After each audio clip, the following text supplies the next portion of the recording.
বন্ধুরা এটা আমার মা বানিয়েছে, এটার নাম আমি জানি না, তো আমাকে দিয়েছে 1 প্লেট।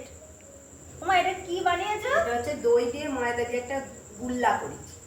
গুল্লা বানিয়েছো? গুল্লাটা খেয়ে দেখ, এটা নতুন করেছি, কেমন হয়েছে দেখ। বাহ, দারুণ হয়েছে। 100 গ্রাম টক দই আছে, হুম 100 গ্রাম ময়দা আছে, একটু কর্নফ্লাওয়ার আছে, আর একটু সামান্য বেকিং পাউডার আছে, আর একটু চিনি দিয়ে দারুণ হয়েছে। এটা ভাজাও খাওয়া যাবে, আবার রসে ডুবিয়েও খাওয়া যাবে।